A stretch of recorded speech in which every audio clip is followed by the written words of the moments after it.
علمی حلقوں نے اس بات کو تسلیم کیا ہے کہ یہاں پر وہ کام ہو رہا ہے جو اولیاء کرام کیا کرتے تھے.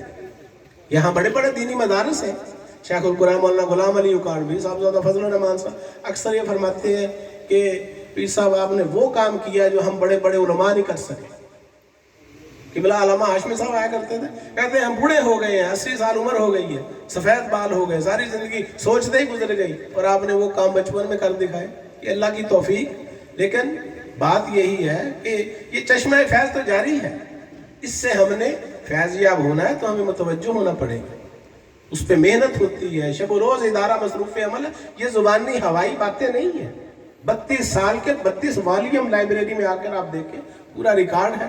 ہر جمعرات بعد نماز عشاء دربار شریف پہ درس روحانیت ہوتا ہے.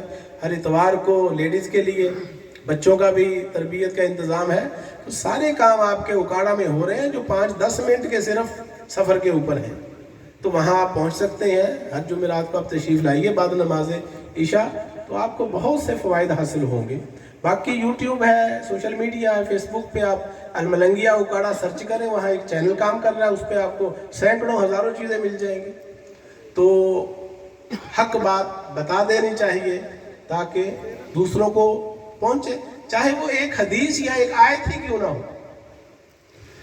تو نبی پاک صلی اللہ علیہ وسلم کی محبت کے تقاضے یہ ہے کہ حضور نے کبھی زندگی میں کسی کو گالی نہیں نکالی. تو ہمیں حضور سے محبت ہے تو آپ بھی اس کام کی پریکٹس کریں, کوشش کریں, اس سنت پہ عمل کرنے کی کوشش کریں. حضور نے حسد نہیں کسی سے کبھی کیا. آج مسلمان جو ہے وہ ایک دوسرے سے حسد سے بھرا پڑا ہے. جیلسی, بغض, کینہ, نفاق, غرور, تکبر, چغل خوریاں ہمارا سب سے بہترین مشغلہ ہے. اور نبی پاک صلی اللہ علیہ وسلم کی آپ حدیثیں پڑھیں. کیوں علامہ صاحب, قاری اختر صاحب, ایسے ہی غیبت کی مذمت میں, ممانت میں اتنی حدیثیں کہ اتنا اسے گناہ کبیرہ بتایا گیا. ہمارے نزدیک یہ گناہ ہے ہی نہیں. دوسروں کی عیب جوئیاں کرنا, دوسرے کی ٹو لگانا, اس کو مذاق کرنا, ہوٹنگ کرنا, طنز کرنا, یہ ہمارا مشغلہ ہے. جبکہ یہ مسلمان کی شان نہیں. قرآن مجید میں منع کیا گیا ہے کسی کو مذاق مت کرو, کسی کے جھوٹے خدا کو جھوٹا نہ کرو, تمہارے سچے کو جھوٹا نہ کہنا شروع کر دیں. تو یہ احترام انسانیت, ان چیزوں کو, نفرتیں اتنی بڑھ گئی ہیں کہ اب مزید نفرتوں کی گنجائش نہیں. حرم پاک بھی, اللہ بھی, قرآن بھی ایک, کچھ بڑی بات تھی ہوتے یہ مسلمان بھی ایک, فرقہ بندی ہے کہیں اور کہیں ذاتیں ہیں. کیا زمانے میں پنپنے کی یہی باتیں ہیں؟ ان باتوں سے اب ہمیں نکلنا پڑے گا. پوری امت واحدہ کا تصور, ہم کہتے ہیں نا امت, تو امت سے مراد کیا ہے؟ جو نبی پاک صلی اللہ علیہ وسلم کا کلمہ پڑھتا ہے وہ امتی ہے. ٹھیک ہے, وہ کسی بھی فرقے سے تعلق رکھتا ہو. خانہ کعبہ میں آپ جائیں, وہاں آپ کو امت نظر آتی ہے.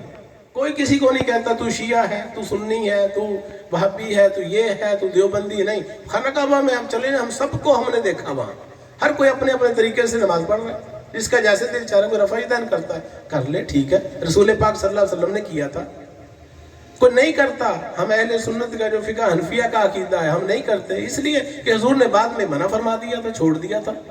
تو ہر کوئی اپنے طریقے سے وہاں عبادت کر رہا ہے, لیکن تانے بانے سب کے جا کے جڑتے ہیں وہاں پر ہی, قرآن و حدیث سے. تو نرمی اور درگزر, وسعت قلبی, یہ اگر ہم پیدا کریں. ہم موبائل یہ استعمال کر رہے ہیں, یہ پیسہ سارا کس کو جا رہا ہے؟ یہود و نصارہ کو. تو آپ تو کہتے ہیں یہود و نصارہ کھلے دشمن ہے مسلمانوں کی, تو آپ مسلمانوں کے دشمنوں کو کیوں پیسہ دے رہے ہیں؟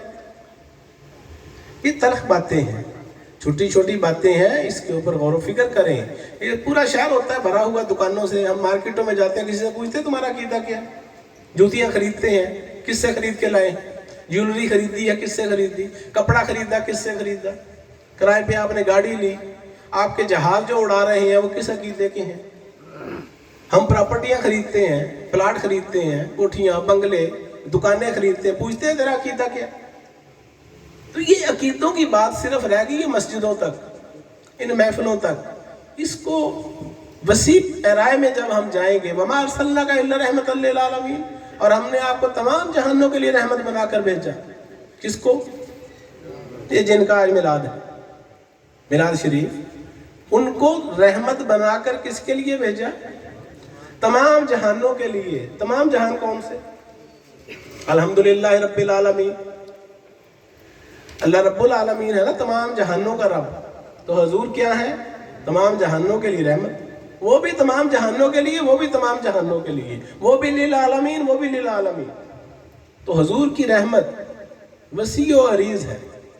नजरान के ईसाइयों का वफद आया तो हुजूर ने मस्जिद नबवी में मेहमान नवाजी की।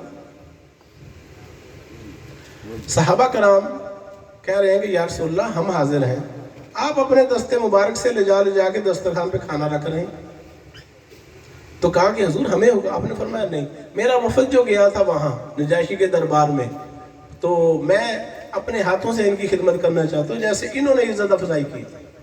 हुजूर ने यहूदियों के साथ एग्रीमेंट किए। हम तारीख इस्लाम पढ़ें, सीरत की किताबें पढ़ें, हुजूर की जिंदगी 63 साल की जिंदगी है। उस 63 साल की जिंदगी के अंदर सिर्फ जंगें नहीं है, जंगों को एक तरफ निकाल दें तो बाकी सारा कुछ हुजूर की मोहब्बत ही मोहब्बत है। हुजूर के किरदार से, सहाबा की मोहब्बतों से इस्लाम फैला, तलवारों से नहीं फैला। दूसरे मुल्कों में जाते थे तो वो अपने प्रैक्टिकल से, अपने अंदाज से लोगों को गर्विदा कर लेते थे। फिर वो लोग पूछते थे भी आप कौन लोग हैं? आप झूठ नहीं बोलते, आप सच्चे लोग हैं, आजिज़ी है, इनकसारी है, आपके अंदर इतनी शराफत है। फिर वो बताते थे कि हम ला इलाहा इल्लल्लाह मोहम्मद रसूलुल्लाह पढ़ने वाले। तो हमारा किरदार ऐसा हो कि जो ये जो नमाज है ये आई थी जब हुजूर की उम्र 51-52 साल थी। शब मेराज जब आप आए हैं अल्लाह की बारगाह से तोहफा लेकर, तो पहले 50 साल वो हुजूर की ज़िंदगी क्या है? सादिक और अमीन कहते थे आपके दुश्मन भी कि आप सच्चे हैं, ईमानदार हैं, शराफत। बचपन से लेकर उन्होंने 40 साल हुजूर की ज़िंदगी का ज़माना देखा। उनके सामने पैदा हुए, बड़े हुए, लड़कपन, जवानी, सारा कुछ देखा। जब हुजूर ने ऐलान नबूवत किया तो फिर सब एक दफ़ा सोच में पड़ गए। लेकिन उन्होंने कहा कि जो बंदा सारी ज़िंदगी झूठ नहीं बोलता उसकी ये बात भी झूठ नहीं हो सकती। तो बस अपने अंदर आजिज़ी, इनकसारी, सीरत की किताबें, ये आपको दुरूद शरीफ दिए हैं ना, ये छोटी छोटी किताबें, गुलदस्ता, इसको आप पढ़ें, इसके ऊपर अमल करें। दुरूद पाक का हुक्म है कुरान पाक के अंदर, तो कसरत से पढ़ें, नवाफिल पढ़ें, अपने ज़ुबान को जो है वो ज़िक्र इलाही में मसरूफ़ रखें, मुराकबा किया करें। मुराकबा सुन्नत रसूल सल्लल्लाहु अलैहि वसल्लम है, ये हमारे उलमा नहीं बताते, हमारे मिंबर व मेहराब खामोश है, हमारे औलिया कामिलीन बताते हैं। मुराकबा, मुकाशफा, मुआनका, ये सारा कुछ जो है तसव्वुफ जो है ये अंदर की सफाई का महकमा है। इस्लाम के निज़ाम में से अगर तसव्वुफ के डिपार्टमेंट को निकाल दिया जाए तो पीछे सिर्फ मुनाफकत रह जाती है। सफाई कल्ब व बातन का शोबा जो है दीन इस्लाम का, उसको क्या कहते हैं? तसव्वुफ, शोबा तसव्वुफ। जिन्होंने इल्म कुरान पर काम किया, तफसीर पर काम किया, वो बन गए मुफस्सिरीन। जिन्होंने इल्म हदीस पर काम किया वो बन गए मुहद्दिसीन।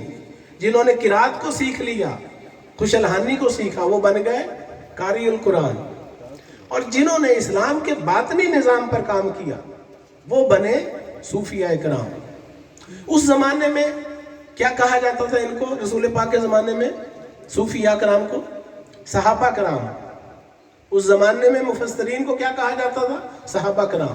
मुहद्दिसीन सहाबा, ना मुफ्ती कारी, वहाँ कुछ नहीं था, कोई दरस निज़ामी नहीं होता था। ये बाद में सदियों बाद में जो है जाकर ये तरतीब दिए गए हैं। उस ज़माने में अपने मुर्शद की बारगाह में बैठकर वो बेचारे फटे पुराने कपड़ों वाले, जंगलों में रहने वाले, भेड़ बकरियां चराने वाले, कोई हाई क्वालिफाइड लोग थोड़ी थे, जंगली लोग थे।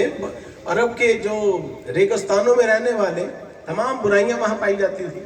वो हुजूर की, अपने मुर्शद पाक की बारगाह में आके बैठ जाते थे, खामोशी से हुजूर की बातें सुनते रहते थे। वो सारे आलम बन गए, हाफिज बन गए, कारी बन गए, मुफ्ती बन गए, सूफी बन गए, बादशाह बन गए। उन्हीं में से तैयार किए हुए लोगों में से इतनी बड़ी सल्तनत 22 लाख मुरब्बा मील में फैल गई, तो उसके लिए बंदे नहीं चाहिए थे? हुकूमत चलानी कैसे है? रसूल पाक सल्लल्लाहु अलैहि वसल्लम प्रेसिडेंट थे। एक स्टेट थी ना, इस्लामी रियासत जिसे हम कहते हैं, रियासत मदीना। अब उस स्टेट को चलाने के लिए रसूल पाक तो प्रेसिडेंट है, अब पूरा निज़ाम हुकूमत चाहिए। तो आप किसी को हुक्म फरमा रहे हैं कि तुम गवर्नर हो, जाओ तुम डिप्टी कमिश्नर, तुम एसपी हो, तुम चीफ जस्टिस हो, तुम काजी हो, तुम चीफ ऑफ आर्मी स्टाफ हो। तो हुजूर ने बनाया, इसको कहते हैं रियासत मदीना। और वहाँ पर नाइंसाफ़ी का कोई वहमो गुमान नहीं था। نا इंसाफी नहीं हो सकती थी किसी इंसान के साथ। अमीर अल मोमिनीन को कटहरे में खड़ा कर लिया जाता था। एक आम बंदा कहता था कि या अमीर अल मोमिन, हम आपकी बात बाद में सुनेंगे, पहले हमें बताएं यहाँ को पूछ सकता है? तो ये ख्वाब है, अल्लाह करे ये शर्मिंदा ताबीर हो जाए, उसके लिए अवाम ने कोशिश करनी है ना मिलकर। बातों से तो मदीना कोई नहीं बना सकता। रसूलुल्लाह सल्लल्लाहु अलैहि वसल्लम ने कैसे रियासत मदीना बना ली थी? अपने मुरीदों की बातनी तरबियत की थी, उनके बातन को उन्होंने इतना मुसफ़ा कर दिया था कि वो बन गई रियासत मदीना।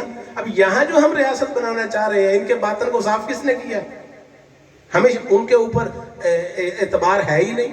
हम कहते हैं ये सब लूट मार करने वाले लोग हैं, ऐसे है कि नहीं? हमारा ज़हन, दिमाग, दिल, रूह गवाही देती है कि सब बेईमान लोग। ठीक है, तो जब तक सफाई कल्ब व बातन नहीं होगी उस वक्त तक बात नहीं बनेगी। आप सब ने मेरी बातों को सुना, आपका बहुत बहुत शुक्रिया। अल्लाह ताला हम सबको अमल की तौफीक अता फरमाए। वमा अलैना।